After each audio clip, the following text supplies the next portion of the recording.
of migration? I just migrated. Just migrated, great. Only one? Just one, okay. Who here is still primarily on premises? Who's primarily in the cloud? Okay, perfect. So in today's session, we'll basically talk through best practices for migration. I titled the session to Office 365 or to SharePoint Online, but most of these fundamentals would really apply to any version of SharePoint. So if you are looking at SharePoint 2016 on-prem or you're looking at 2019 in a few years, I think there's a lot of takeaways that you can take here to make your project a success. So a little bit about myself. I've been working with SharePoint for a very long time, well over 10 years. And I've seen the good, the bad, the ugly. I've had a chance to work with a lot of Fortune 100s and helping them migrate to the cloud.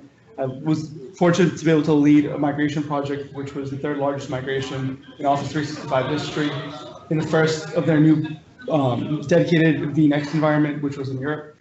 So I've seen projects work well, I've seen projects struggle, and we're talking about projects from a 10 to 15 person organization all the way up to 150,000 employees, which their largest one was part of. So we've definitely seen things work well and not work well. I currently work for TrnDigital, which is a company I co-founded earlier this year. Before that, I was the North America SharePoint practice lead for Cognizant. I had about 300 consultants working for me in North America, about 1,200 more overseas. Before that, I was with EMC Consulting, and before that, a number of other smaller consulting companies and startups. So enough about me. Let's dive in. So there's 9 topics I want to talk about today, tied together with how to be successful in a migration project.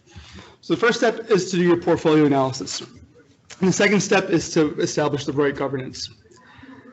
Then centralize and communicate effectively. Architect the actual technical side of the migration, all of those things that you need to worry about to really make sure it works well. How to manage customizations. Most of SharePoint environments that are on premises have some level of customization. It could be as simple as some bamboo web parts that somebody once purchased to full-blown web applications that your developers or third parties have written. And there's different ways to handle it when you're moving to the cloud, depending on what you need and what you have. We'll talk about that.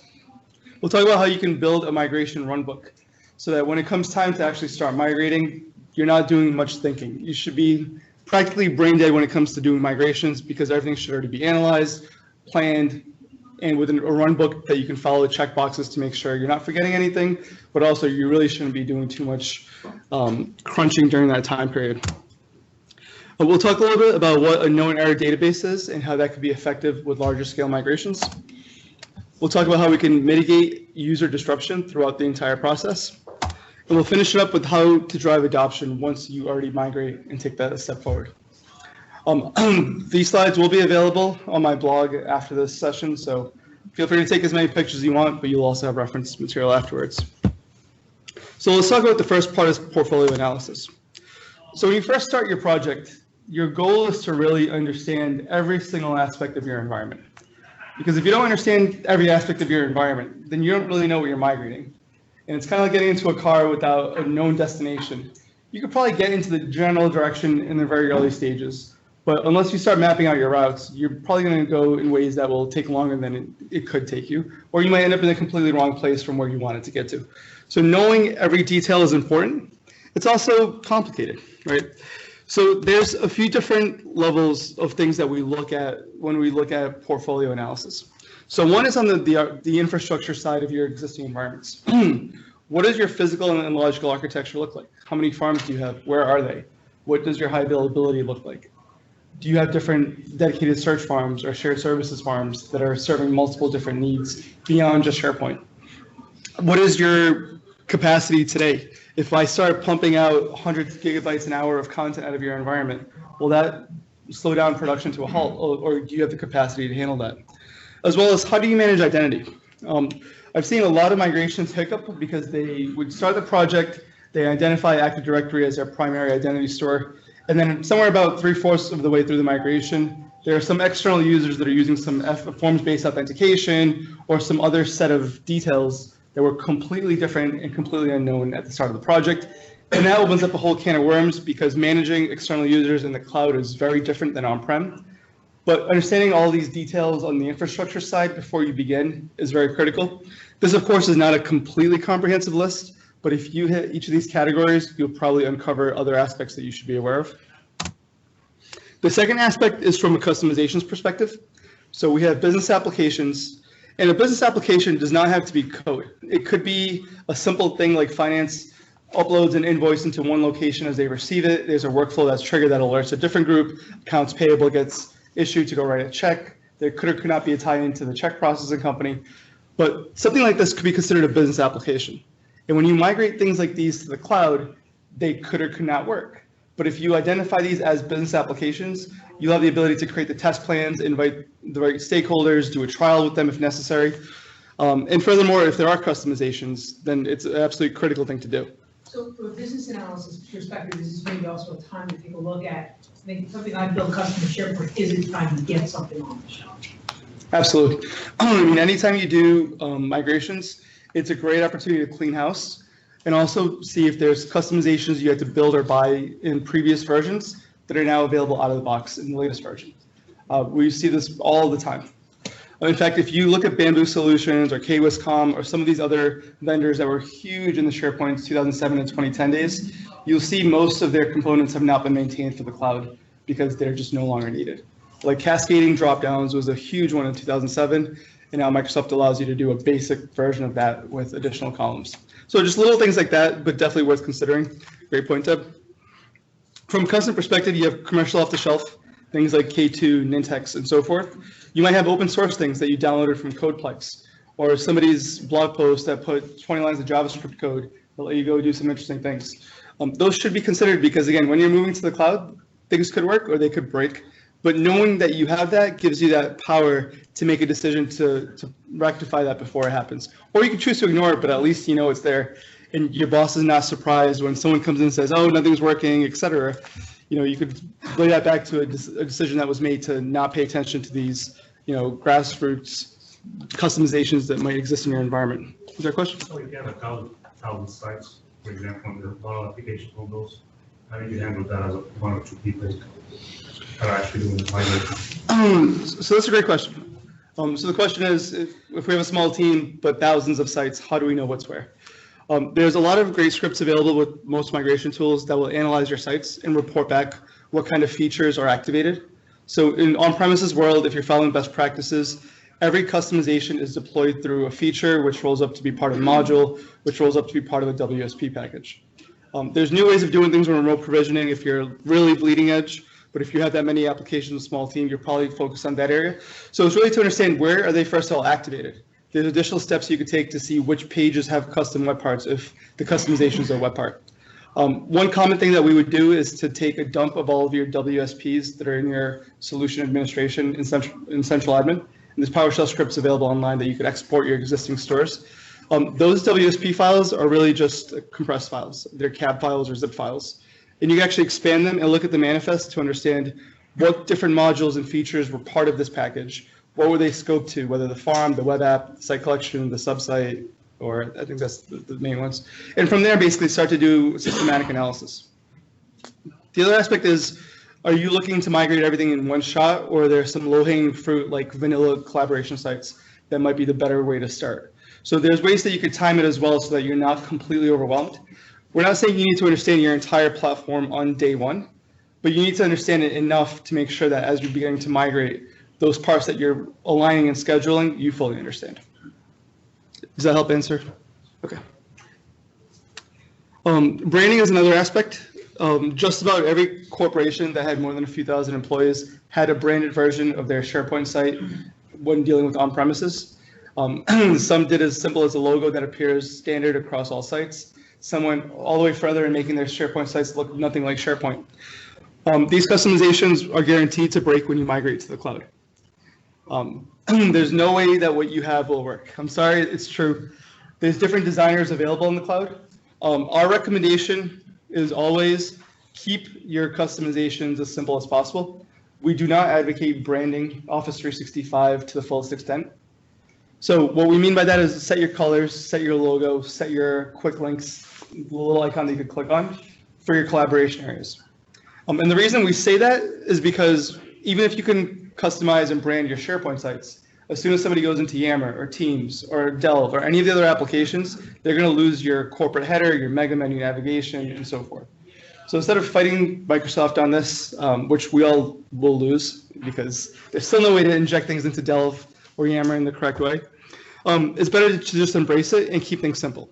Now, if you're building a company intranet, that is the one exception I would make where it makes sense to actually take it a step further and really invest in some good branding for that experience. But your collaboration sites, your project sites, etc., keep it simple, use the colors, don't overcomplicate things. And we can talk more about that if you'd like afterwards. The other part is around internal, external dependencies. So many times there might be other services outside of SharePoint that are connecting to SharePoint services to grab a copy of a file and send it to somebody, or to go and interface and sync calendars between SharePoint and your other ERP systems or project management systems. You might also have dependencies where you're importing profile information from your HR system in addition to Active Directory. So it's important to just document what those are and then evaluate what the path forward is if there needs to be a path forward. It's usually difficult to find out which applications are externally dependent on SharePoint. Usually a user survey helps find the ones that are actually being used. But in terms of SharePoint going out, there's a lot of capabilities to go through and see what are those items in your secure store, what are those business data connections that you have, and what else is just configured outside of that. Ideally, IT would have perfect documentation of all of these interactions, but that rarely happens, unfortunately. The next part is to analyze the content. So understand what your information architecture is. What is your structure? Who owns it? Do you have records that need to be managed in a special way? Are there last modified and access dates that you can pull forward to see where the content is stale and when the content can maybe be retired or archived or deleted instead of migrated? And also look at the size and complexity. If you have a site collection that has a handful of document libraries, and even if it's 100 gigabytes large, it's a pretty simple site to migrate. If you have a site that has 1,800 subsites with different levels of permissions and complete chaos, and if you only have one site collection, it might be like that, then I would classify that as very complex, even if you don't have a single workflow on it. Right. So as you're looking at the different components that make a site simple or complex, and we'll talk about that in just a few slides, it's important to know what you're doing. Generally speaking, if we do have the opportunity to do a several-week analysis at the start of the project to set the baseline, I would always recommend migrating your easy sites first for a few reasons. One, it validates that your runbook is working correctly as intended, and if not, you have opportunities to correct it with the easy stuff. Two, if you have complex things that you might want to do a POC or a test migration, it gives you that timeline to do so before you're scheduling those to go into production. And the third is it builds up positive momentum in your company. So if you're starting a migration project and your first site blows up, not due to any fault of your own, but due to something else happening externally, that looks bad on the migration team and IT as a whole, because the users don't know, and they don't know, and they shouldn't know, and they don't really care. Right? So by doing the simple things first, you build up some of that positive momentum. Users are starting to get excited. They get these new features. It's easier to use. It's faster. And then if you stumble later on, which hopefully you don't, but if you do, it's usually more forgivable. After you move kind of past that first quarter or so of migrations, that's when I would start introducing a healthy mix of simple, medium, complex, so that you can keep up with your pace to test those additional complexities while still being able to show volume of content transferred across. We'll talk more about different ways to approach that in a bit. Last part here is if you have regulated content, it's very critical that you identify that up front. If you have GXP sites in the healthcare space, or if you have HIPAA or any other content that needs special procedures, you need to know that. Because if you have a validated environment, you need strict documentation for who's accessing the data, who has access, who's moving it, what settings are being changed. And if you're treating this as like a normal collaboration site, you're going to break all of those policies and put your company at risk.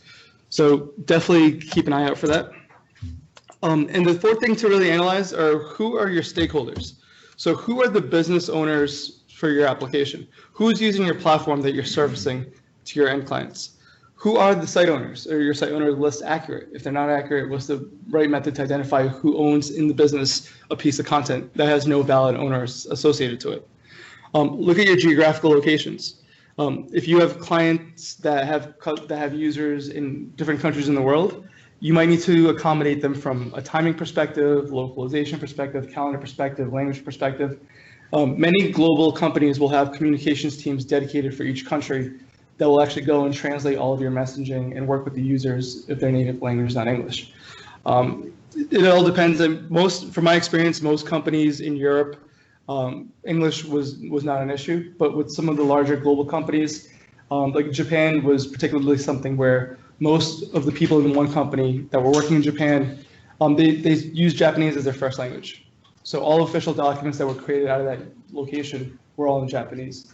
And we actually worked with a third-party vendor that was local to that company in Japan, whose sole job it was to translate things between Japanese and English for the rest of the company. It was very interesting, but had we not known that in the beginning and we started to send out our mass communications and planning, there'd be a lot of pushback and we might not have gotten the right message across to the right people. Any questions so far? Any questions, just raise your hands. We don't have to wait until the end. So how do you approach portfolio analysis? So the first thing you want to do is do a really high level inventory as you're getting started. And I'm picturing this not as somebody who might be familiar with your environment, but somebody that might, just be hired to a company for the first time because everyone in IT just won the lottery and there's no documentation and you're coming in to go do a migration and you are completely clueless, but you have the admin password and you're asked to go and run with it. So the first part, do a very high level inventory. Look at your farms, look at how many different farms you have, what are the high level site collections, what are those high level solutions that you have deployed on the central admin level, and who are the stakeholders that are kind of responsible. It could be different business unit leaders, it could be smaller teams, just who's kind of there that you can work with to learn more about what's going on. From there, once you have this high level, now you know which areas to target to do a more in-depth analysis. And this could be a parallel task if you have a team of a few people that can go focus on different areas. This could be very linear. It all depends on your timelines and your bandwidth and your capacity. But look at the last modified and the last access dates. Look at how many users or members there are in these different sites. And then create like an activity heat map. Excel and Power BI and Power Query, they all give you the tools to make really nice visualizations by just dumping a ton of raw data into a spreadsheet. So from there, understand what are the most active areas that you have to really be most focused on. Because the old things, you could probably take a decision to either archive it, do it last, do something else with it. But your active ones, those are going to be your main focus area. Because if you have an inactive site collection that has a Bamboo color calendar web part and it hasn't been accessed in 2 years, you really don't need to worry about how you're going to migrate this customization to the cloud. You're going to let it die in 99 out of 100 times. But if you don't have the activity information, and if you treat all site collections as equals, then you'll get to the point where you're wasting a lot of cycles on things that don't really matter in the bigger picture. So that's the next part. So after you understand who your users are, who your site owners are, start to put together some surveys to send out to them. Many clients use things like SurveyMonkey, free edition or paid edition if there's more analysis and more users required. And really ask them, do you need your site migrated? Are you still using this? Is there any information in here that is valuable? And if there are customizations that you identify that are part of those sites, just ask them, are you using these customizations? They might come back and say yes, they might come back and say no. They might come back and say, I have no idea what you're talking about. Can we meet to discuss further? But it's a good conversation going because you're starting to plant the idea that this migration is happening and you're requiring their help to make this successful. And then from there, you can start actually planning things out. Now, if you identify 100 sites that have a Bamboo calendar, you can set up one workshop and invite as many of those different 100 site owners as possible. So you go through it one time, explain what it is, explain that it's not compatible, explain what the out-of-box options are, and get their buy-in to cut down the effort that it will take to migrate. Because any migration project, I've been involved in a lot of them, it's successful if we migrated the things that we need into the cloud. It's not successful because we moved everything from one platform to another. In fact, by many measures, it's not successful if you've moved absolutely everything. So being able to get into a lean, efficient machine of being able to just get what you need to be successful and retire, archive, whatever else, the old stuff, that's what we all want to get to. Now, as a consultant, if you come to me and say, hey, I want to migrate 100 terabytes, that'd be perfect. Okay, I could bill for a couple of years at a time. But reality, if you only need a quarter of that or even less, that's actually better for the business. And the last part is the detailed analysis and inventory of the finalized sites. So here's where you want to start going into the actual details behind how many versions of documents are there in all the document libraries in the sites. Many site owners don't enable versioning. And for good reason, they don't know it's an option, or they don't know they can specify how many to keep. So that's where you want to start getting to that next level of detail to be able to start to categorize your sites as simple, medium, complex. And there's a lot of ways to slice and dice that. And then once you start to look at the customizations, you can also start grouping them together. Like sites that only have SharePoint Designer workflows go into one bucket. Sites that have some Nintex workflows go here. Sites that have a custom web part and Nintex and something else, let's put this into another bucket and sit down with those site owners and make sure that we understand how they're using it so we make sure it migrates successfully. So we talked about determining the complexity of the sites that you're moving. Here's some criteria that we use. It's not 100% comprehensive, but if you start to come up with a list detailing these bits of data, you'll start to get a pretty clear picture of where things stand across your environment. And to answer the question from earlier, I'm not saying do this by hand. If you go on Google, there's plenty of PowerShell scripts. Most migration tools have reports that will give you this information. If you're working with Fast Track, Microsoft has a tool that will give you all this information. It's actually also available on Microsoft Downloads. So a lot of ways to get this, but do take the information and then start looking at where you stand. And then if you're looking at customization complexity, here's another set of criteria that you could look at. So if you have like full trust code, that's not going to migrate. If you have sandbox solutions that have code behind them, it's not going to migrate. If you have inline JavaScript, you need to evaluate whether that inline JavaScript will still work in the cloud. Right? We have the whole CSOM model. So if you built a client-side customization using SharePoint 2013 CSOM, chances are it'll work in the cloud. If you're making legacy web service calls that were there from SharePoint in 2007, it might work, it might not work, but it would be a good thing to go and double down on your testing. So again, this is more takeaway. I'm not going to walk through one by one of these. Okay, any questions before we move on to governance? Okay, so any one of these boxes, by the way, I could probably spend 4 to 6 hours talking about. I'm condensing all of these down to about 5 to 7 minute segments. So if you have any questions, we can always talk more in detail afterwards. So governance, high level, these are the steps to be successful in governance. First, assemble the right team. Then determine what the goals and objectives are that you're trying to achieve by doing governance as a whole. Classify and prioritize what your goals and objectives are. Determine the processes to get and meet those goals and objectives. Determine what's possible out of the box, what's in the roadmap, and what you have to do to fill the gaps. Build a roadmap to fill the gaps, and then communicate your policies. So in a little bit more detail across these. So assemble the right team. If you're a small company, then putting together one SharePoint and one Office 365 governance committee would be sufficient. When we put together a governance committee, you want representation from all the key divisions or departments in your organization that will be using the platform. If you just have an IT governance committee, it's pretty much useless because the entire part of the governance committee is to understand where the business goals are in the organization and make sure that IT is enabling these business goals to be achieved through technology. So have your users represented in this, it's super critical. If you're a slightly larger company, you might break this up into 2 categories. One is a governance committee, one is a steering committee. Steering committee is usually more at the VP or CXO level. And those are usually dictating the broader company visions and strategies and letting those kind of cascade down to the steering committee, which helps decide, or the governance committee, which helps decide when the technology is ready to kind of align with that and how it could align with that. And if you're in a very large company, you would probably have a separate steering committee and then a separate governance committee for your application services and your infrastructure services. Application services, I'm talking about things like SharePoint, Yammer, Delve, things that are more on the app dev customization potentially side.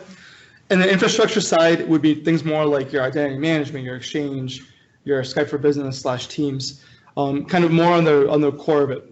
The reason I say that this is split in most organizations is because even though Office 365 is aiming to unite both parties into one platform, in most companies, there's still a very different skill set if you're an IT pro / admin versus if you're a developer focused more on application services. That's just how it is today. Will it change in the future? Very possible. It could be possible your organization has already combined these. But if you are a large organization, let's say over 20,000 employees, and you've combined both together, I'd love to talk after. I'd love to learn more about how you went through that process. Okay, determine goals and objectives. So there's 3 categories of different governance that we typically see. One is platform governance. So this is what affects the entire platform. Basically what you need to be a global admin to configure. So things like your identity, your search, your shared services, your compliance, how you manage hybrid configurations. So that's kind of one category. Typically, IT is very heavily invested in this first column because this is what they need to do hands-on and manage hands-on. The second is around information management. This is really about your information architecture, who has access to which sites and how that gets applied, what is your taxonomy and retention policies. The second pillar is usually more on the business side, more on the chief information officer from the information side aspect. Legal usually has a strong opinion about what is retention and what is considered a record and so forth. And the third is around custom solutions. So as you start to extend Office 365, what is allowed, what is not allowed? Will you develop standards and reusable tools, like reusable way of logging errors across all of your customizations that you want to build? If you have multiple vendors coming in, building different parts, how do you manage that? If HR wants to go hire a local consulting company to go build something, a great module for the HR intranet site, how do you manage them? What is the proper engagement process? And then who owns it after they're done, right? What is the application lifecycle after that customization is built? So with this, it's usually, again, back to IT, really focusing in on, how we're going to manage and govern this platform moving forward. So we've identified, bless you, we've identified the different categories of governance. And within each of those categories, we really need to go and classify and prioritize what are we trying to do. We shouldn't get together in a room and say, yes, we're going to do governance. Okay, what are these 18 options that we have? Okay, let's set all these 18 options and let's go do stuff and really lock things down and make it restrictive. It really shouldn't be that way. We should really identify what our goal is. So for example, a goal could be to say, we want to make sure we're not leaking PII or social security numbers outside of our organization to external email addresses. Shouldn't be an email in the first place, but that's a separate thing. Let's say we don't want to leak that externally. So that's a goal and objective. And if you were to prioritize them, it would definitely be a showstopper, right? If we can't stop people from doing this, we're going to fail our audits. We're not going to be good. We have to put a DLP policy in place to prevent that. So that would be a very good reason to go and turn on DLP. If you don't have such concerns or objectives or goals, or your company doesn't deal with that kind of information to begin with, then it's a nice to have. And you really shouldn't overstress applying policies to your company just because you could. There really should be tiebacks to what you're looking to do and what the goals are. And the reason it's so critical to document these goals is because people change roles, people change companies, technology evolves, and sometimes the decision that you make today is due to a technical constraint that might not be applicable tomorrow. Or there's a new policy coming in place or a new direction for the company, and decisions that you made back then, you weren't sure why you made them. But at that point, you don't want to go back and undo it because the amount of work it would be to get to the bottom of why some decision was made 5 years ago could be pretty much impossible. So most people, want to cover themselves, make sure they're not breaking anything, especially if legal is involved, and then it goes sight unseen. So define your objectives, prioritize them, classify them, and keep a record of that as you make changes to your environment to enforce governance. You have to have that traceability matrix to tie back to why we made that decision and how we decided to implement that decision. So the other part is understand the processes to get to those objectives. So the first part is on the business side. I'll give you an example. Let's say we want to enable self-provisioning for different services in Office 365. So let's say I'm a user and I have a new project I'm starting. I want to put together a quick area where my team can go collaborate, share files, share calendars, manage the project timeline. And so I want to request a space for it. So typically I'll fill out a form that says, this is what I need a space for, this is the template I want. But from there, a governance policy might say that my manager needs to approve it if I'm not at a certain rank in the company. So for my manager to approve it, it means, first of all, my manager needs to be accurate in Active Directory, which is a process thing. Secondly, we might need to determine what are the different questions I need to answer to determine if I need approval. So a question could say, will external people to the company be accessing the site? And maybe if I say yes, there's an additional approval. If I say no, it gets automatically created. So it's really always a business question of what do we need to do? What kind of process do we need to follow to make sure we're protecting our assets and meeting our objectives, right? Nothing to do with technology. It's really on the business side. And then on the flip side, we also need technology to make that happen. So maybe we need to build a workflow. Or maybe on day one, if we're a small company, we identify the manager has to approve it, but we don't have the funds or the time to build a self-provisioning form. Maybe they just open up a help desk ticket, and then the help desk L1 rep calls the manager and gets the verbal approval. Right? It doesn't have to be fully automated on day one, but as long as we define the processes and we define what's going on, we'll be on track to governing our platform. The other aspect is, once we identify what we are looking to accomplish, we need to really see what could we do out of the box. And if there are gaps, what could we do with them? So the first is, what can we configure? Like DLP was an example I used earlier. Microsoft has about 50 different DLP templates in place today. If you're looking at a large enterprise, you might have DLP engines in-house that have millions of different rules. We were working with one financial company in New York City, and they had like a Ferrari of a data governance, security, compliance engine. I forget the name of it, but it could do things where if you uploaded some, or you tried to share some information with someone's social security number once, it would block it. If you did it 3 times within 15 minutes, it would go and disable your account and notify your manager. Like, it has some really advanced policies that it could apply. It also at the time had the ability to do deeper scanning. It could actually unzip zip files in your attachments and do a detailed scan. It could go like 10 levels of compression, like 10 different nested zip files. It could do a whole lot of things. They were looking at the cloud, and Microsoft has these policies, but they're not as robust, right? So one of the things that this company had to determine was whether or not that was okay for day one, and if it was on Microsoft's roadmap to fix it, and if so, or improve it rather, and if so, does it make sense to hold it out? Do we stop the migration? Do we try to do something else in parallel? So things like that is what we need to really look at. And Microsoft has a public roadmap. This is the latest URL to it. They keep changing it. It used to be fasttrack.office.com/roadmap. Now it's here. It'll probably change again. But this is the public roadmap. If you are a large enough client, you could talk to your Microsoft account rep, and you can have a private NDA discussion with Microsoft, and they could share a bit more information about what's coming, what are the rough timelines. Of course, none of it is committed to, but they can give you an idea and direction. And a lot of times that's enough to influence these high-level decisions. So the other aspect is, once you do identify gaps, how do you build a roadmap to go take care of it? It should be roughly a 3 to 24 month roadmap, depending on how many gaps you have and how critical they are. But take a look at free online add-ins and scripts. There's millions of things, whether you're looking at Codeplex, which is actually shutting down, I think, this month. They've migrated all the projects to GitHub. There's also Microsoft TechNet downloads that communities could basically publish wikis along with files. There's a million MVPs with great blogs out there. It shouldn't be hard to find most solutions to most things. But sometimes you can't, and sometimes you need something more robust, like a Nintex or K2 or something else. That's where you should look at off-the-shelf components. And of course, you could also build your own components. Right? There's a ton of examples, a ton of PowerShells you could build and automate things, even if you're not a developer. Things have really, the bar has been lowered to customize 365 a ton compared to where it was 10 years ago. And don't forget, not all policies have to be on day one. So a great example is a shelf life for a site collection. I always advocate to put a 1-year shelf life on any site that gets created, because chances are you're not going to need SA after 1 year. But if you do, you have the option to renew it for another year.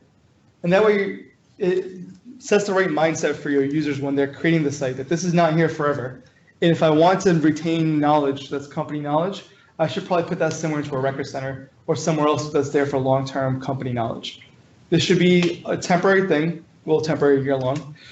But keep in mind, if you have that policy as something that you are enforcing, the earliest you could ever enforce this policy is a year after the first person makes their site collection, right? So you don't need to focus all of your energy on building this automated deletion or renewal process on day one. You just need to capture the information, notify the user, this site will expire on this date. Yeah. So one of the things you have to think about then is data retention, because you can easily lose very much needed documentation that's going to be needed down further down the road. So you need a retention policy set up before you even set up a site deletion policy. Or stay a good backup system.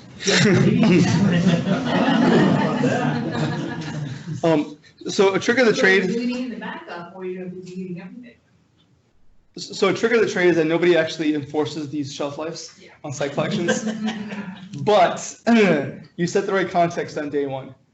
And when it comes time to go and nuke sites or ask for renewals, you could select who you want to enforce it with and not. Most companies do not automate that process, but they will automate things like reminder alerts, alerts asking for renewals, survey emails going out saying, do you still need the site, or can we retire or archive it based on policy? But it's something that, you know, it could be a must-have, but it doesn't have to be built on day one. Okay. So it's a good scare tactic. It's a good scare tactic, but also it gives you that runway of a year to actually build the processes and everything else needed while setting the expectation that it's going to happen. Yeah, no, that's good. I like it. You can't come after a year and say, yes, we're deleting your site. It's been around for a year, right? Any questions on governance before we move on to effective communication? Okay. So one thing that most companies fail at doing is to build an internal marketing campaign about the migration project. Some companies will put a blog post out or send out an email saying, hey, migration's coming, we'll let you know more details. But they don't really work to sell it internally. As a result, many times the business sees IT shoving yet another thing onto them that they may or may not want. They don't really understand why it's there, why is things changing, how am I going to benefit? We'll talk more about some of those concerns in a bit, but really build that internal campaign. Put up flyers, get a site dedicated to this migration project where people can come in and ask questions and get FAQs and really understand what are the benefits of why we're doing this. So to do so, first of all, build out your target lists. Understand who you want to communicate to as part of this overall project communications. So one list could be a list of people that have customizations. And if you have a lot of different customizations, maybe create different targeted lists based on what type of customization. I always refer to Bamboo Calendar because probably 95% of SharePoint 2007 platforms had Bamboo Color Calendar as a customized deployment. So I'll keep picking on that one. But in this case, you could create a targeted email distribution list for site owners of sites that have one or more Bamboo calendars, similar to other customizations. Then you probably want a target list for owners because for each of these different targeted lists, you'll have different communications and surveys that you need to send out to them. So site owners could be things like preparing for training for what's coming, understanding what the impacts are, understanding the process, understanding what we'll communicate in the future as we get closer to the migration date, what they have to do, like stop running workflows and other pre-migration steps that have to execute. Large lists is another example. If you have sites that have large lists that will not migrate well into the cloud, you might want to target them and continue to harass them to go reduce the sizes and then offer them solutions or abilities to go and fix that themselves or work with IT to split the lists into multiple lists or add columns, indexes, a lot of ways to mitigate some of those challenges. But again, build out who your different audiences will be as you communicate. Determine the correct channels. Posters work incredibly well. If your company has digital signage like TVs that advertise things in the hallways or elevators, another great avenue that you can use to distribute information. Email is king in most companies, but also do blog posts, do lunch sessions. We're working with one client right now that has a culture of doing beer and wine sessions, where if a project is at the right milestone where they want to open up discussion to the broader company, they will host a beer and wine session in one of their large event spaces. And people could come in, ask questions. The project team would wear either like a lei or a pin that signifies they're part of the team. Come talk to me, come ask me questions. It really makes it more of like we're in this together, we're all going through this together. Let's work together on this to make it successful. So know your audience and create your appropriate messages. If you're targeting people that have large lists, you probably need to explain what a large list is, what the challenges are, how they could fix it themselves, or how to reach out to you to set up time to work together. If you're communicating to all site owners, you could probably be a little bit more higher level and just say, change is coming. Please make sure you attend one of these 5 training sessions that will be required for you to be certified to be a site owner on the new platform.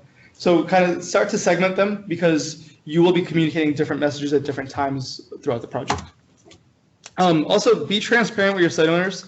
Don't leave them in the dark. They are our allies. They are the ones that are going to say, yes, this was successful, and then sign off on that successful migration. If you start a war with your site owners early on, it's going to be a very brutal project for the remainder of it. So be friendly, be transparent. If you make a mistake, let them know, right? They're people. And there are some very, high pressure companies where having a mistake means that you're an idiot. Most of the time, we're seeing companies that are more transparent are being able to build better relationships with their stakeholders, because we all make mistakes. But trying to hide everything and trying to be very formal that, I'm sorry, you're not part of the team, I'm not giving you this information, it doesn't set the right tone going forward. Because keep in mind, after you do the migration, these are still your clients that you're servicing with your platform. And if you start to see them as the enemy during the migration, it's not going to get any better once you're doing this. Because at the end of the day, we're building these technologies and we're building these platforms to service our customers to enable the business to be more productive. So let's build alliances as part of this process instead of continuing what might have been the status quo or worsening the relationship. So we talked about creating a site to go post all of this information, make it very clear.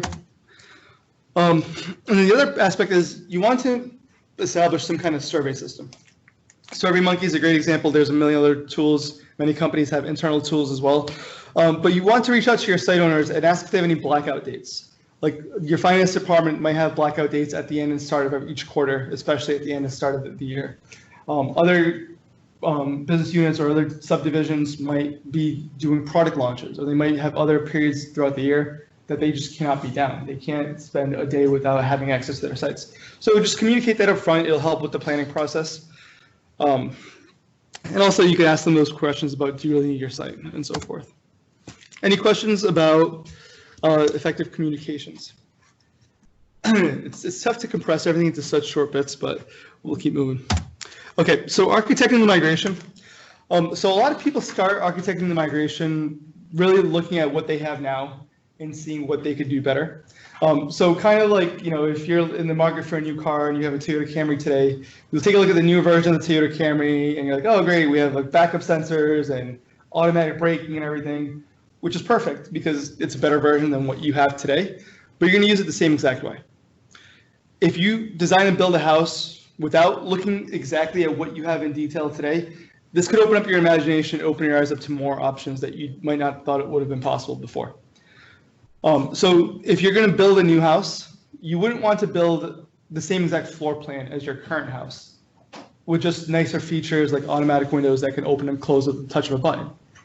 If you wanted that, you could have probably done a few things here on the old way of doing things and improved it a little bit more. You want to build a new house because you want to take advantage of the new features. When you're looking at Office 365, it's not just SharePoint Online.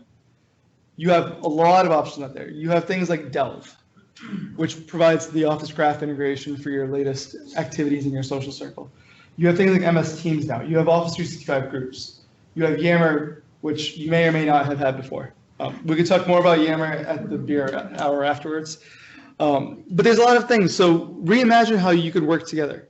Now, I'm not saying you have to throw away what you have and start completely fresh, but build a new house and see where these old portions would map into that house, right?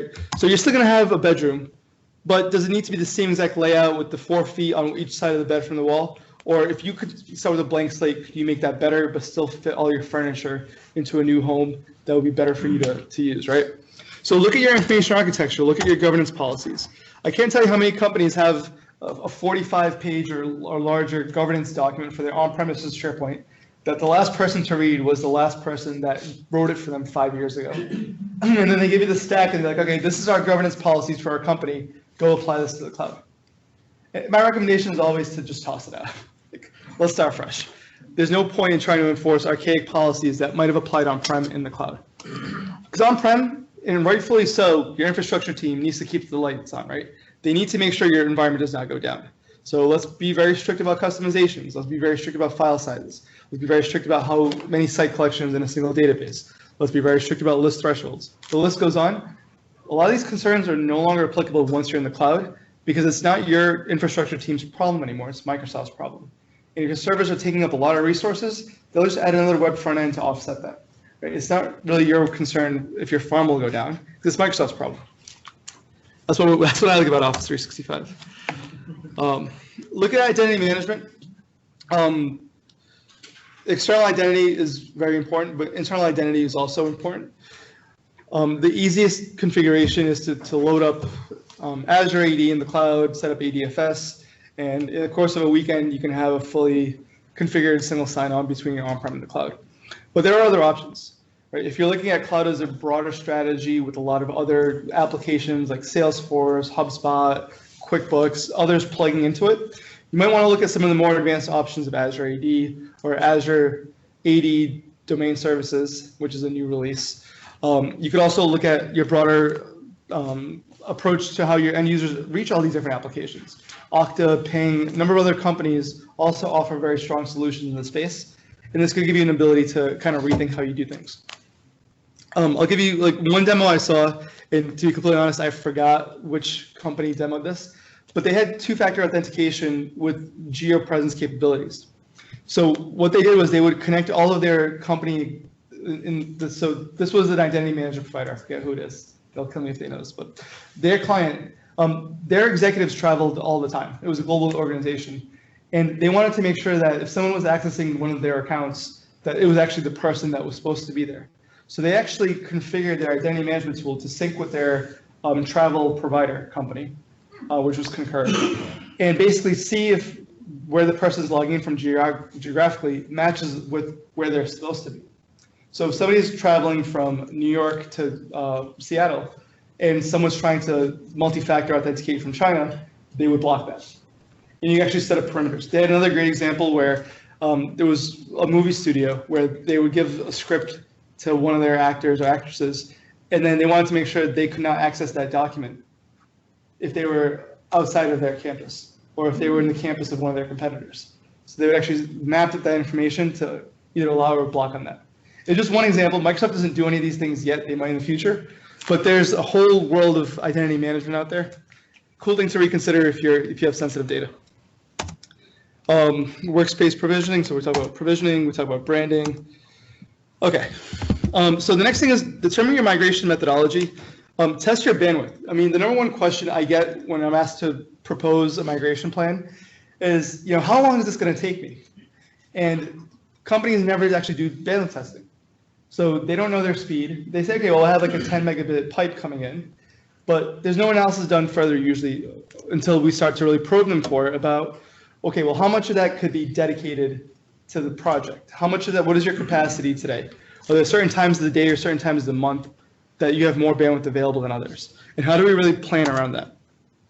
There's also the big bang approach versus a phase approach. If you're a larger company, you might do a handful of site collections a day, a week, a month, depending on the complexities and the rates. If you're a large company and if you're a smaller company and you want to do it in one shot, maybe your users are okay with having read-only access for a weekend and you do it then. There's also ways where you could do all of your migrations behind the scenes and then just do a delta migration for like a short blackout period. There's pros and cons to every approach, and we could talk more about that later if anyone's interested.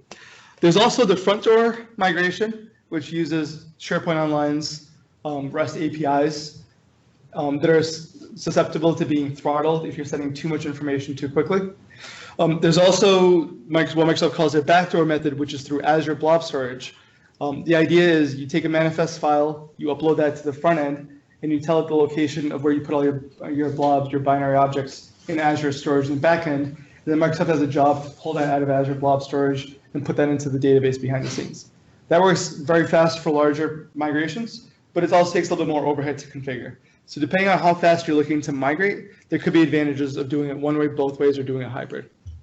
Most migration tools will give you an option to tick off to do that, but you still have to go register that Azure Blob Storage account. Depending on the size, you might have to pay for that separately per month. There are a few steps involved, but again, just things to consider. And if you're going on-prem, then does it make sense to do a database attached or a tool-based approach? I had a client recently that was concerned because SharePoint 2007 was going out of extended support, and they wanted to stay on-prem because they had hundreds of SSRS reports that they were using SharePoint to showcase.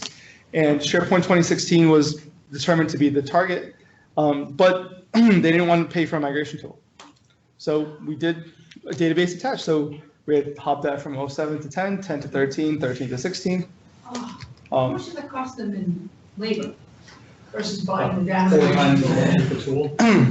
I will also say is that their application that they were using this for was heavily customized in SharePoint 2007.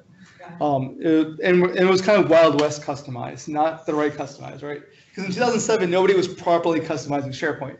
So we're talking about like DL files being dropped into the GAC. We're talking about WebPAR files just being uploaded directly. We're talking about VB.NET being used behind the scenes for some of the code. It was a mess. So we had to rebuild all of that code while maintaining all the same IDs because they had quite a few terabytes of data there. And honestly, I think given how tied up in a knot this environment was, I think a migration tool would not have worked. But that being said, this was a legacy system. It worked. They were not interested in rebuilding the system, and it would have probably cost them 10x the amount if we had to re-architect the entire system. So again, there's pros and cons to each approach. It all depends on what your needs are. Yeah. Trial migrations, I'd also recommend that for a few things. Before you do your first production migration, do a few trials. Make sure your runbook is accurate, make sure the tool works, make sure your bandwidth is there, make sure you're not bringing down your production farm when you're doing the migration because it can't keep up with both your migration and its existing workload. And then for the most complicated ones, like if you have customizations, really treat that as a full software development lifecycle. Develop those components on the new platform first, do your testing, get your business sign off, and then worry about moving the content over at a later phase. How exactly do you do those trial migrations if you're talking about things that are incredibly complex that involve, AD, Azure AD Connect and things of that nature that you can't easily just say, oh, we'll just do that in the demo tenant. Well, the demo tenant doesn't have an AD domain associated to it. Great question. So in traditional on-premises infrastructures, you would have your production farm, you would have your staging or test farm. Some companies had 5 layers of farms in between. In Office 365, it really doesn't matter. You can have a development site collection sitting right beside a production site collection, sitting right beside a staging site collection. The only time it matters is that if you're looking at some of the shared services. So if you're customizing a managed property that will affect everyone, you probably want to do that in a separate tenant and properly vet that first. But for things, you make as many site collections as you want, right? Just test them out and delete them afterwards. Okay. Now, if you're building a customization, like let's say you're building a really complex workflow, it was built using Mintex on-prem 10 generations ago. You're trying to rebuild it using Flow or SharePoint Designer 2013. So you could also build 2010 workflows, like Bob German walked us through a few sessions ago. You would really want to test that out. So you want to create a bunch of test content. You want to test it yourself first, make sure it works correctly. Invite your business to come test it with sample content. Verify that the customization aspect is working correctly, and then migrate the content over. So you can migrate some content over, but just call it like test, not production or whatever else. The good part is if you're looking at the migration tools, so ShareGate obviously doesn't have any kind of restrictions for how much content you move. But if you're looking at Metalogix or AvePoint, they charge per gigabyte or per terabyte. But if you work with them, they actually don't charge you for remigrating the same content. So if you license a site collection that you have on-prem that's 100 gig, you could remigrate that site collection 1,000,000 times. It would only count 100 gig against your license. But talk with them. I think there's something they have to some flag they have to flag for something or another. But you're not burning your license on these trials. Yes. I think they also have unlimited. Metalogix is that. Metalogix has an unlimited. I can't talk about that. It's not public information. So. Yeah, I don't know if it's public information, but these vendors are pretty flexible when you work with them. That's all I can say.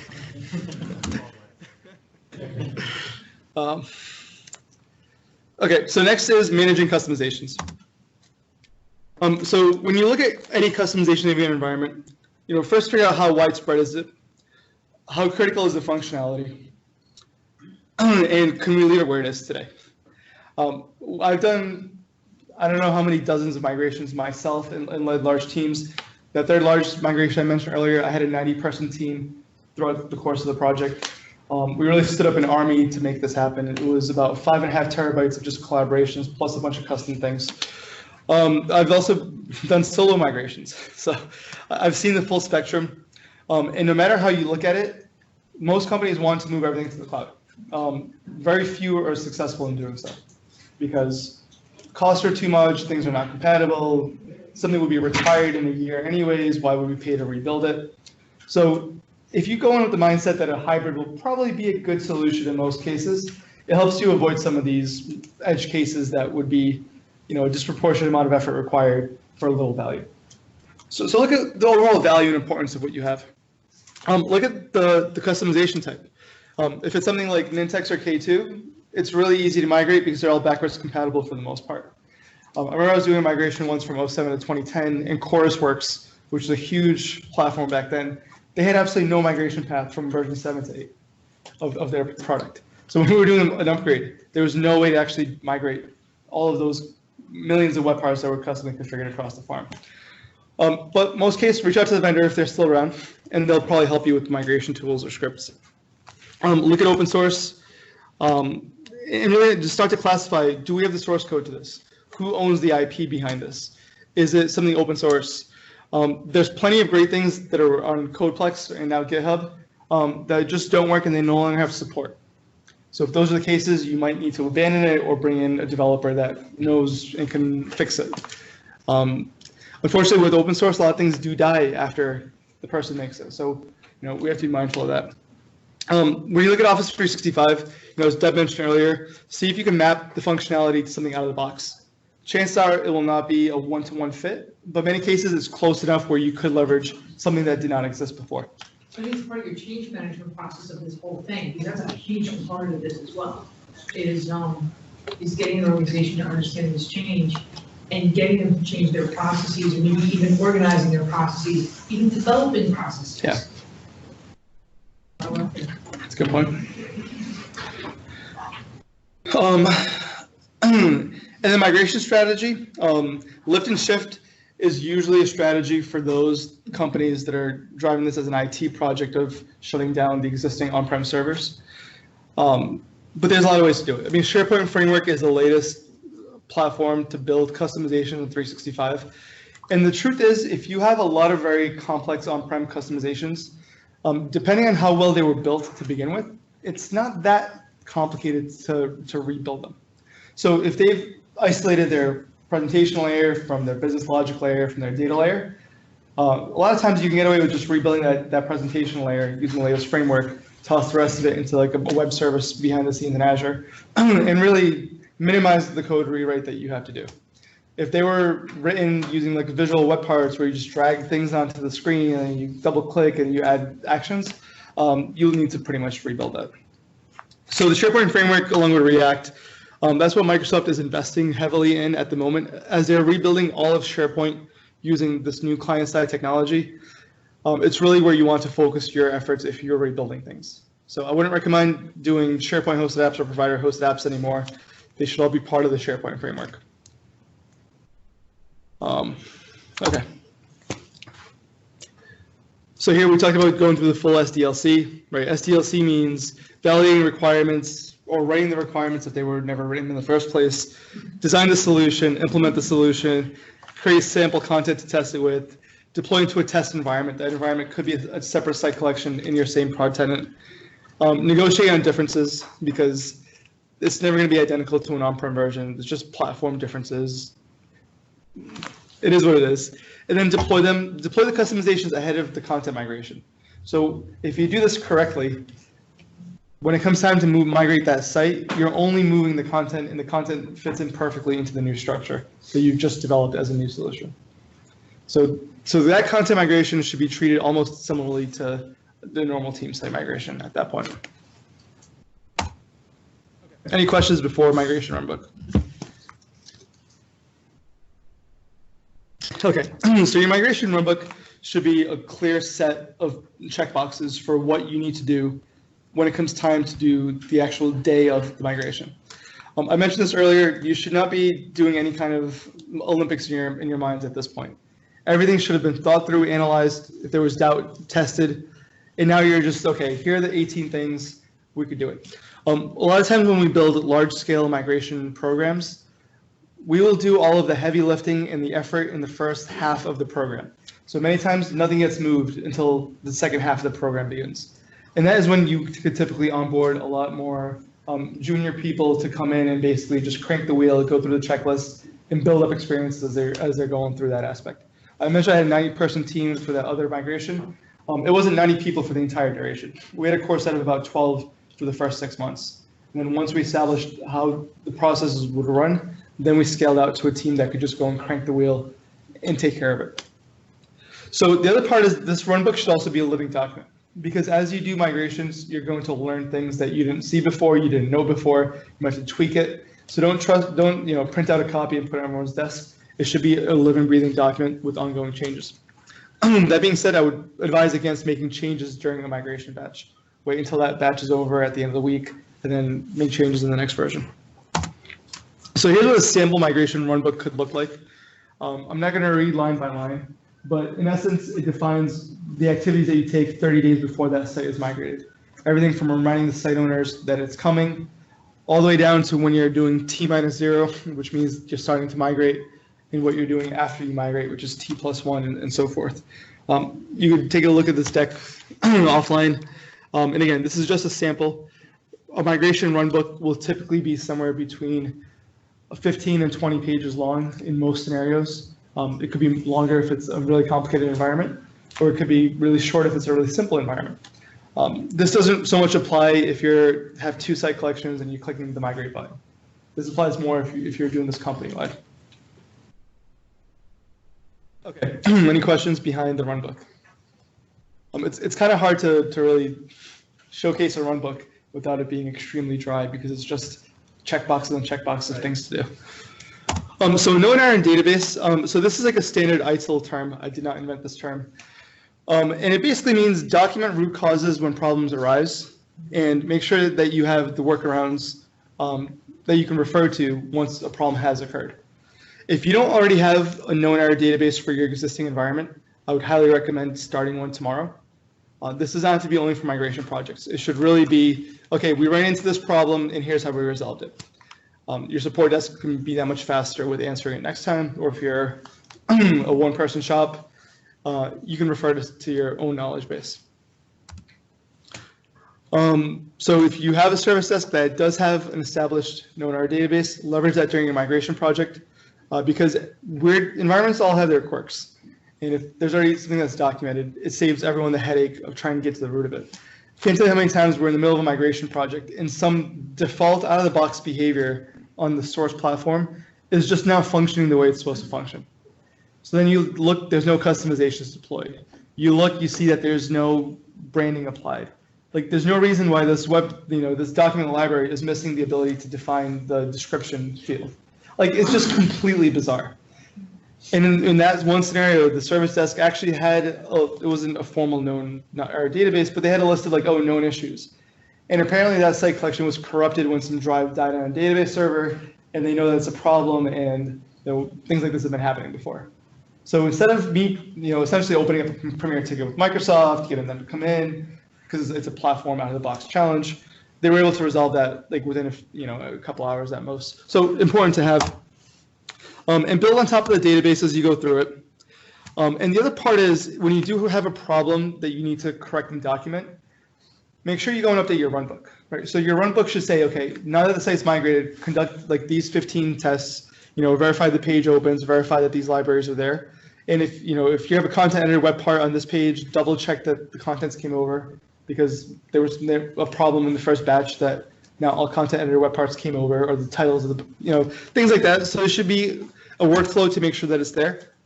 And then assign a team to go through all your existing content and see if the same problem had occurred before, it just hasn't been reported. Right? So if we notice a problem, and the content editor is a classic problem that keeps coming up. Microsoft fixes it and then it reappears like 6 months later. The problem is that now all of the titles and the script or content of the content editor web part always come through successfully. And there's no reason for it. We've tried it ourselves using PowerShell code. We've done it with C#. Half the time it works, half the time it doesn't. We open it with Microsoft, they fix it. And we've seen it appear again like a year later or 6 months later. But things like that, if some user reports to you saying, oh, my content editor is missing this title, that's great. You can fix that for this batch. You can add that to the runbook. But you should go back and look at every other content editor web part that you've migrated and make sure the undiscovered issues doesn't exist there. Any questions about the known error database? Okay, so mitigating user description, right? So if we take a look at the perspective from a business user's angle to a migration project, right? So IT tells me that they're moving my stuff to a different platform, right? The new platform will probably have differences. Will I still be able to be productive with how I'm using it? I don't know. They just told me they're moving me. I know something's coming. How is that going to impact me? Is this going to be a negative impact to my day-to-day life? And if I have questions, who can I talk to? Right? Think of like a blast, like no reply emailer coming into your inbox that says your site is scheduled to be migrated in 30 days. Right? Like, who do I contact? They told me I'm not going to have access to my content for some days while they do the migration. What does that mean, like, for my team, and as we're all working long hours to like work on things? What does that mean? They tell me my URLs are changing, and it's going to be hard for my team to find it because they've all bookmarked it, and there's hundreds of bookmarks all over the place. What are we going to do there? And what happens if my content is not successful? Like, am I just stuck here in limbo until someone figures something out? Like, I can't go months without using these tools that I'm using daily because it's important to me. And then IT, as much as I like IT, if they tell me that this is successful, how can I really trust that they're not lying? Because it's in their interest to say everything went well. It's in my interest to actually validate that. But how can I validate that? I mean, there's so many sites, subsites, documents. I can't open every document, every link, right? And then if I do have a problem after the migration, who do I reach out to? If I get an email that says your site migration is beginning as read-only, then 2 days later I get an email that says your site's been migrated, here's a new URL. Like, what is that mechanism for me to get help if I need help? And I know if I open a service desk ticket, last time it took 4 days to get back to me, like, what's going on here? So these are very common concerns from the business aspect. And to them, these are all disruptions to their lives. They don't care about the technology, they don't care about the platform. They just know they need a place that they can go and share documents and collaborate and work on deliverables together. And you're telling them you're going to do something that could break how they work, right? So the first thing to mitigate that is strong and timely communications. You cannot over-communicate in a migration project. You want to make sure everyone's aware that it's coming and announce that multiple times. Make sure that there's no doubt that someone will come to you and say, hey, you caught me blindsided by this email. I had no idea this migration program was coming. And then you can point them to the 6 emails you've sent them, the 5 posters, all these other campaigns that you've been doing, and really show that it's really on them that they've been, putting blind eyes to what's happening. Offer training and webinars. Most people here are probably on the IT side, and we see Office 365 something very easy to use, right? We click and drag things, and boom, it's there. We click on a document, and we have a preview. We click into it, we add properties, we add metadata. It comes very easy to us. For a lot of people that are not tech savvy or are just not familiar with Office 365, it's really a scary thing. We're working with one client right now that we're helping migrate from Jive onto Office 365. And part of our role is to help them analyze some of their Jive content. Now, I've never used Jive before as a user. And a lot of the stuff I'm clicking on, like, I have no idea what I'm doing. like they have Jive developers on their team that are helping us out. But like, if I click here, why am I seeing this on this side of the screen? Or like, if I'm starting to search, why is it not taking me to all search? Like, there's a lot of million little things that make no sense to me because I don't know Jive. And now I really understand what end users feel like when they go to SharePoint or 365 for the first time. They just, as simple as it is, they just don't know. So it's really important to provide training and ongoing webinars. And it's not just a one-time thing that, okay, we're migrating in December, we're going to host a workshop today for 1 hour to showcase the platform and we're done. Right? These need to be part of your whole marketing campaign internally for ongoing sessions, whether pre-recorded, on-demand, live sessions. You gotta get your users excited and informed before this move happens.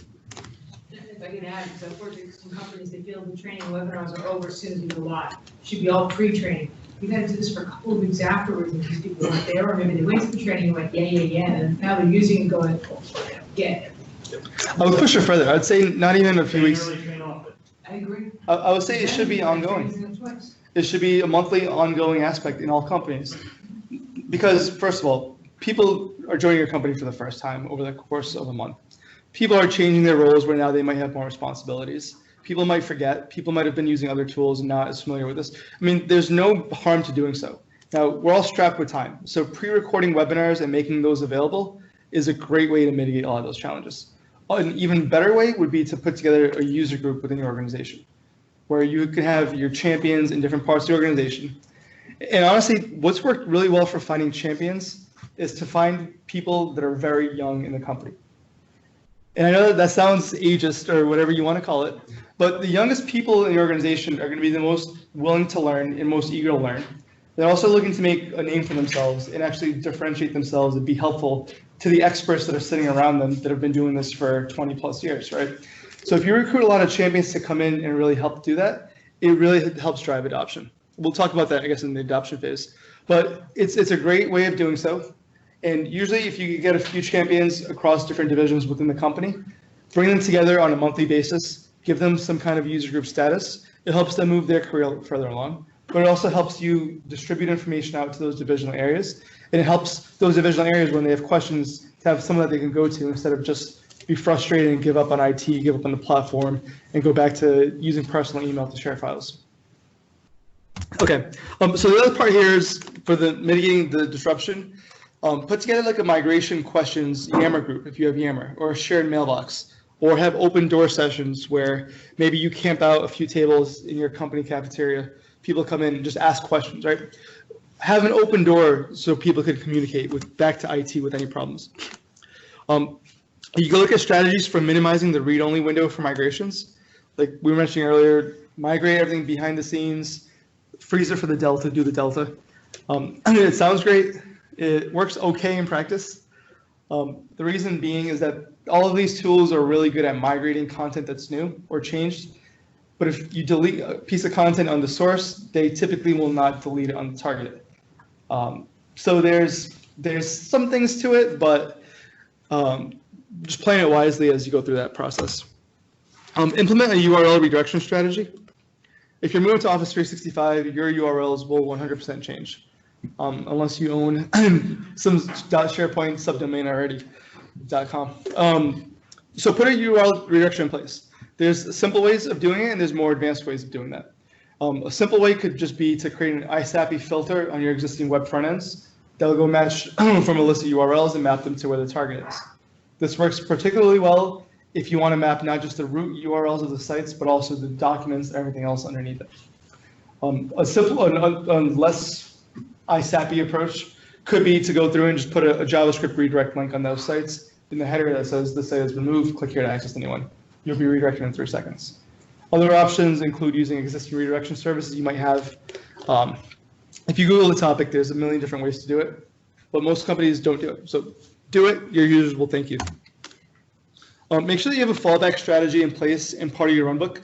So if I'm migrating a site and I'm getting a catastrophic error because Office 365 starts timing out on me nonstop, or this person had a lot of exe files in their document library in their current ungoverned environment, and now it's breaking as I'm migrating it. Have a way to roll it back. And roll it back is really simple in this scenario. You just unfreeze their on-premises version of their site collection and send them an email that says, you've been rolled back, we'll schedule you for a later date. They don't need to know that there's already a copy of the data in the cloud. You can just delete that later or figure out how you mitigate that. But if you don't have a fallback strategy in place, the migration team is pulling their hair out. How do we fix these EXCs in there? Let's open a ticket with Microsoft to get them to enable these content types. Microsoft will not do it. It's a lot of chaos for no reason. So just have a simple fallback in place. Most migrations we do, I'd say probably around 1% of the sites require some level of fallback. And when it happens, it's not a big deal. Just don't let this happen in the very beginning. So start with the better sites to build that positive momentum.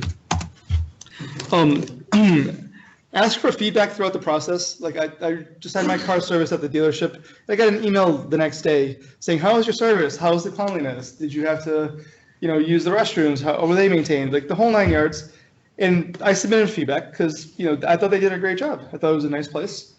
And that helped them understand whether what they're doing is working or not. At the same time, if I left awful feedback, that would give them the feedback to improve the service for next time. Treat your site owners like your clients, right? And send them surveys and let them come back and explain what worked well, what you could do better, and continue to evolve that migration runbook that you have as you go through the process. The other part is provide validation reports. And a lot of companies, when they provide validation reports to end users, they kind of delete all of the stuff that failed. They have to manually redo in the log files. And they share like a crystal clean version of the logs. Like, look, it says 100 out of 100 successes, right? Just be transparent with them. Say, look, we tried this first. Here are the things that failed. Here are the things that we had to remigrate. Here's what we had to manually fix. And let them be aware of that. It'll build trust, but they'll also have the confidence that what you're saying went well actually went well. And don't be afraid to share those reports with them, right? A lot of clients that I've worked with do not want to actually share those validation reports with the end users. They'll just send them an email that says your site has been migrated, please validate, and we'll put the URL redirection in place. Be a little more transparent. It helps build a better relationship. And of course, find an easy way to contact the migration team during post-migration testing and sign-off.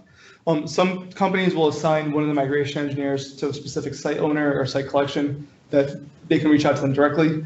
Other companies will create prioritized queues in their remedy or their ticketing systems. Other companies have other teams that they could call or take shifts working a WebEx bridge. I've seen it done a million different ways, but the point is there should be an easy way for a site owner to get in touch with the team, not just before, but during it as well. Okay, any questions so far? Okay, so driving business adoption. So we talked about building this project marketing campaign to inform your users about this project, this migration that's coming. At the end of the project, convert this marketing campaign into an ongoing marketing initiative. So part of that includes ongoing training. Part of that could include ongoing highlights of how-tos, right? Put a poster on the wall for a month that says, do you know how you can create additional columns for your lists? Or did you know that you could co-author in Excel? Simple things like those. Keep them engaged and interested of new things that are coming or things that are there that they might not be aware of. And with that user group that we talked about earlier, during those user group sessions, they don't have to be like our user groups here where, we talked about some changes and then there's a topic of interest. It should be people that are champions in the organization showing off what they're working on, what they're doing, more of a discussion of what works well, what challenges they're seeing, what they would like to see. And then maybe have someone from IT show like a quick 15-minute demo of some new functionality that, is a little bit more complicated than entry level. So that's one part. The other part is treat your governance as an ongoing set of reviews and improvements. Don't let that governance document just die in a document library somewhere. Right? Treat that as something that is really dictating what this technology platform is doing and can be doing to meet your business objectives. And you get those business objectives by having your governance committee being made up of representatives from all your different divisions that should be in touch with what the business objectives are. So you have this nice, ecosystem that you're establishing for ongoing maintenance. Also, look at your analytics, right? Determine if your adoption goals are met. A lot of companies ask, how do I know if I have more or less adoption when I move to the cloud? And most companies don't really keep too much analytics on-prem. So one thing that we like to do at the very beginning of migration projects is to actually go and sign up for a free Google Analytics account and go distribute that to all of the master pages on the existing platform and start tracking who's actually using things so that we have a baseline that we can compare to after we migrate to Office 365. And in most cases, with the proper marketing campaign of this new migration project, we're seeing a very strong increase to that. The other thing is Microsoft also created a content pack for Power BI that actually pulls into a million different sources within Office 365. Gives you some very nice dashboards for where your users are, what they're using, which technologies, which time of the month, which time of the day. Really great stuff. It's a free pack that you could download. You just need a license for Power BI to be able to use it, but check it out. So that's all I had for today. We are sponsoring SharePoint Saturday New England. That's coming up at the end of October. And if you have anyone else that you think would be benefited from seeing this session, I'm actually presenting this session again at SharePoint Saturday. So that being said, connect with me on LinkedIn, follow me on Twitter. I will post a link to this deck to the meetup site that we had for this event. And I'll take any other questions before I hand it back to Mike. Covered it all. You did a great job. All right.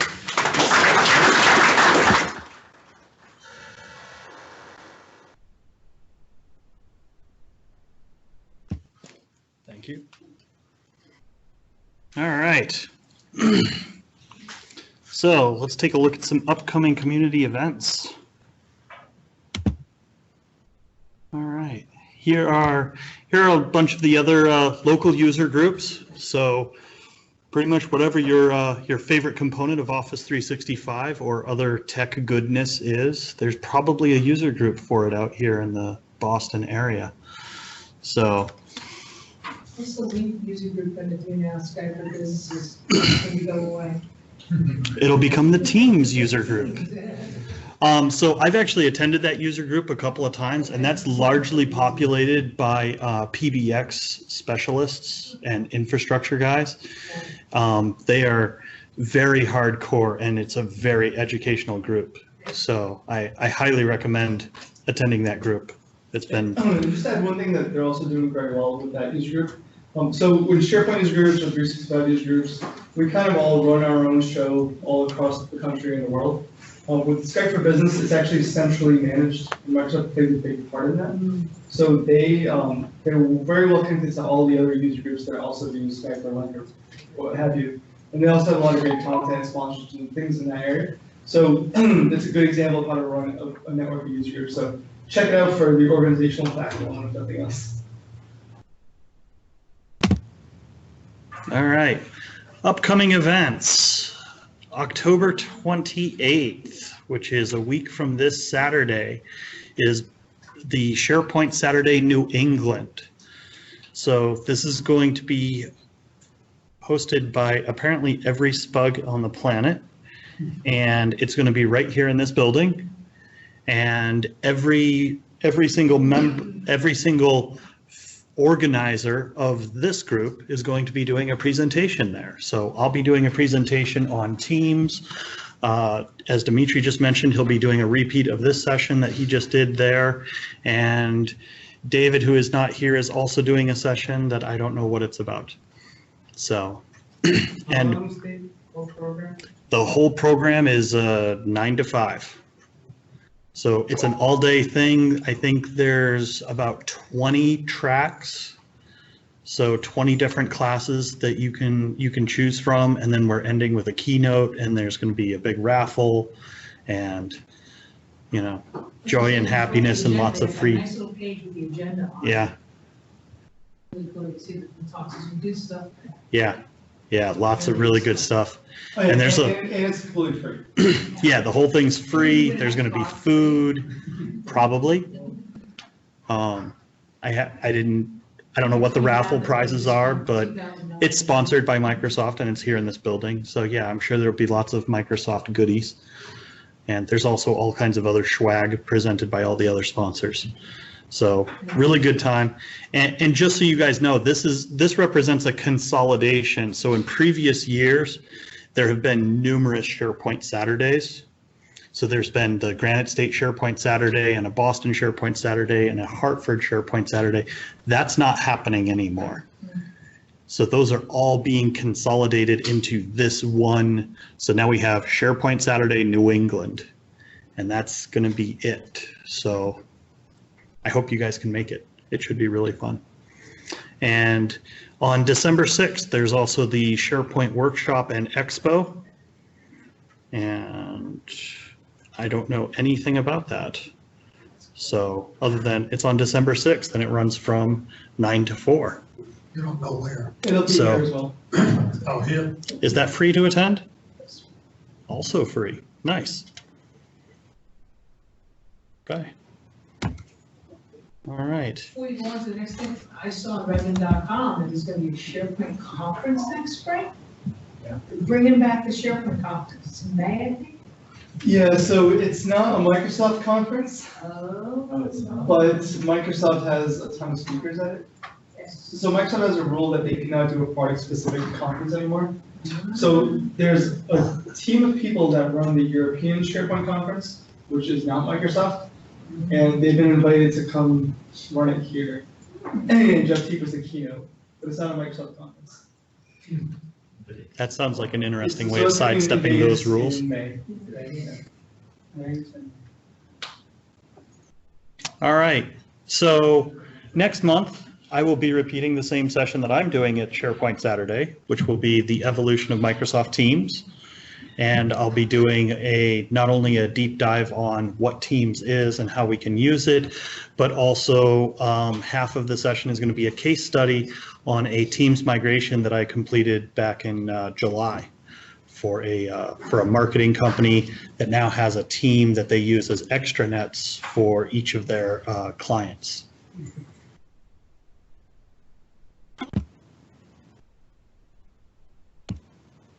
We apparently have 2 of those. All right.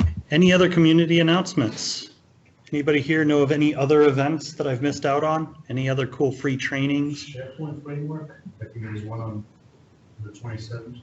SharePoint framework? Oh, that's a great point. So Scott Lear and Bob German are hosting an all-day free SharePoint framework developer bootcamp here the day before SharePoint Saturday. It's a great point. We should have the slides before we publish them. Yeah.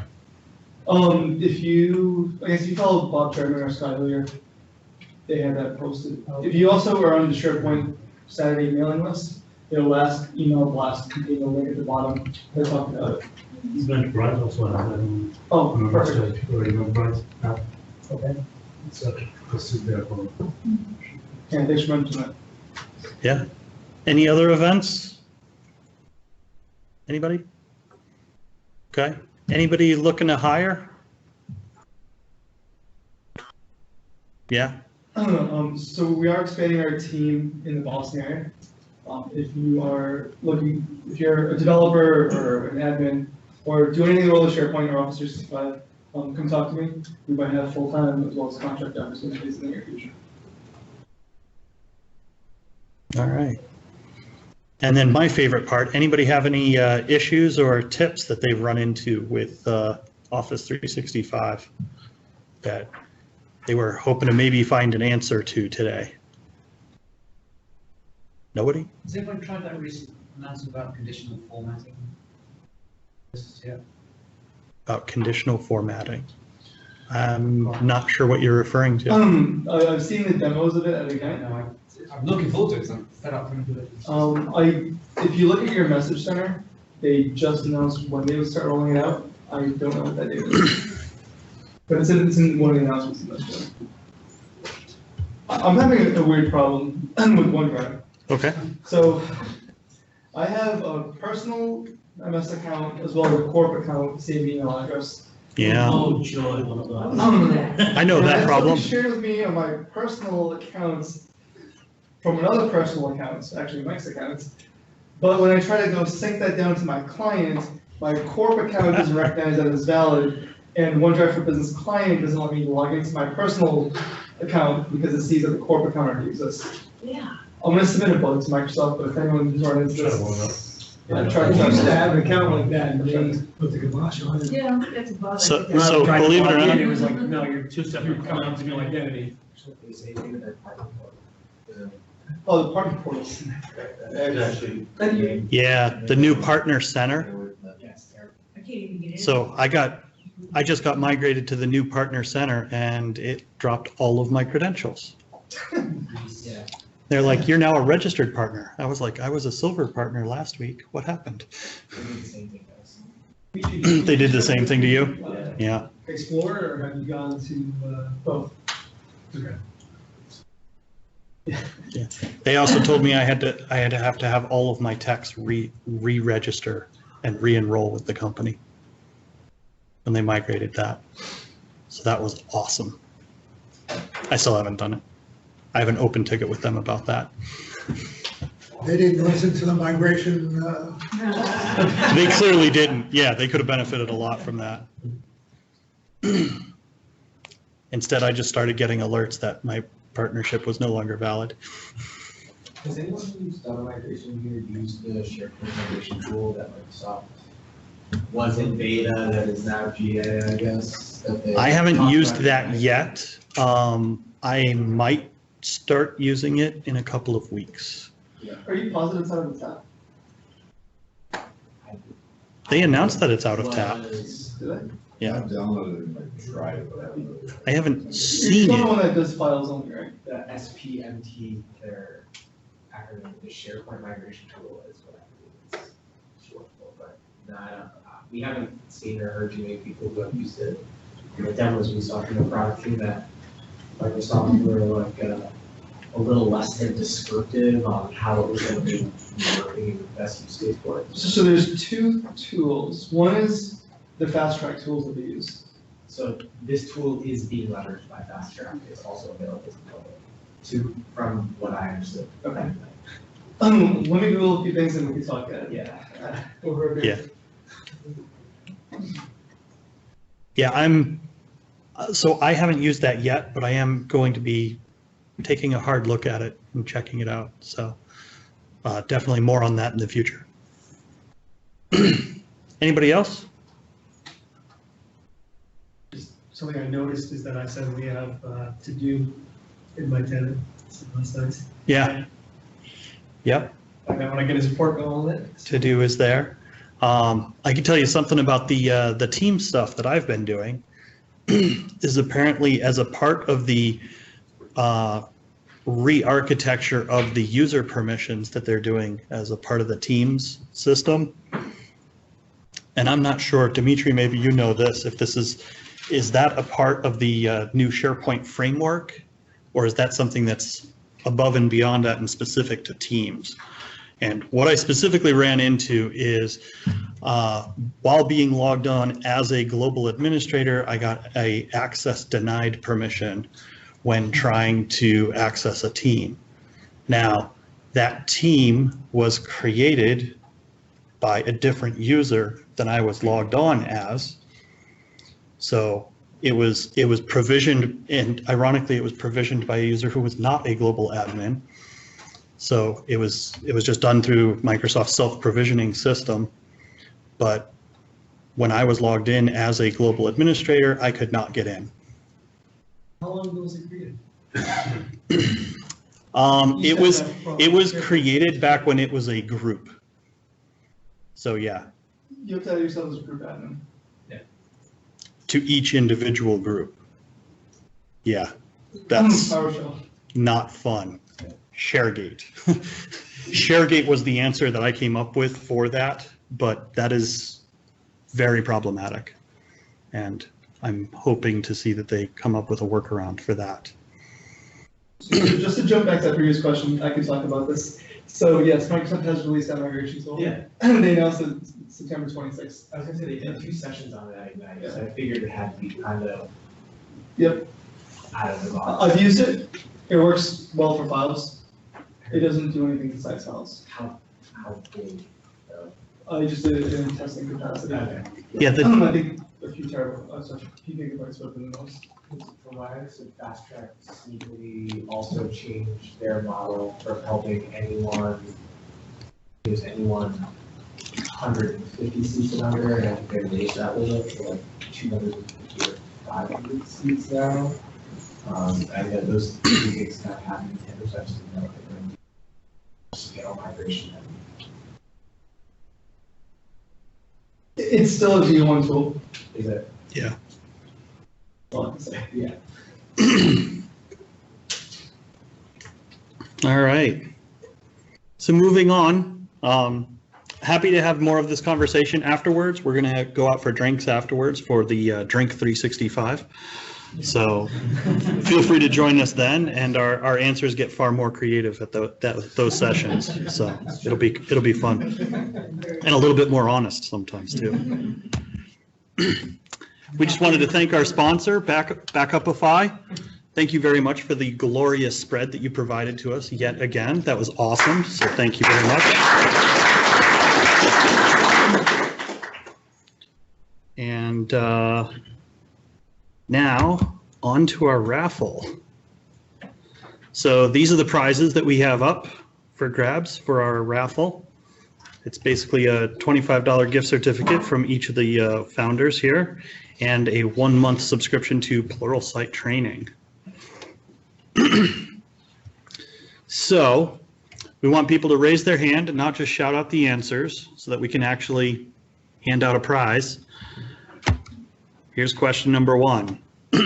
What are some of the ways to mitigate user disruption during your migrations? Anybody? Anybody? Deb? You have to redirect all the URLs to the new URLs. feedback during the process also. Okay. So- I'd say everything but D. Everything but D? That doesn't seem to be a valid answer. Would you like to try again? That's correct. Is that correct? It's in the notes. A, B, and C. Oh, answer A, B, or C. There you go. What are some of the ways? Okay, I'm sorry. I thought it was a pick one. Very good. All right. Would you like a gift certificate, a gift certificate, a gift certificate, or a training? All right, very good. We will take care of that. I have your email address, so I'll send you mine. Next question. Oh, I skipped one. Next question. Again, please raise your hand. How do you prevent your new platform from going stale? Good question. I like it. Yes, sir. D. So all of them will. D, all of the above. That is correct. Awesome. All right. Do you have a business card or something with an email address that you can get to us? And which would you like? We're down to a gift certificate, or a training. All right. Very good. So question number 3. When is SharePoint Saturday New England? I'm going to say Ron got the first hand up. You, sir. 20. B is correct. Very good. And same deal. Yeah. Email address or business card? And just Gift certificate. Very good. What happened? You control tab. I did. I didn't mean to. Oh, sorry, alt tab.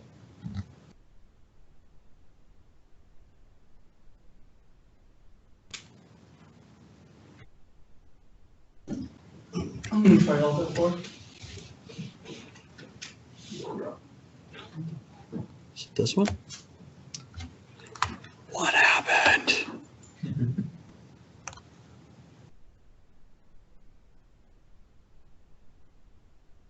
All right. How many active users does Microsoft have on Office 365?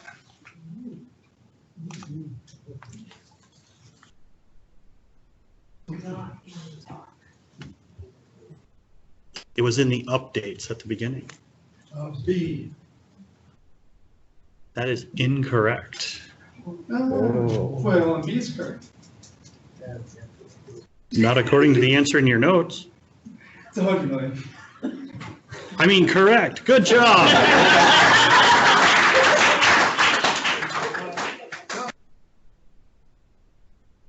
There you go. They lost one. They lost one now.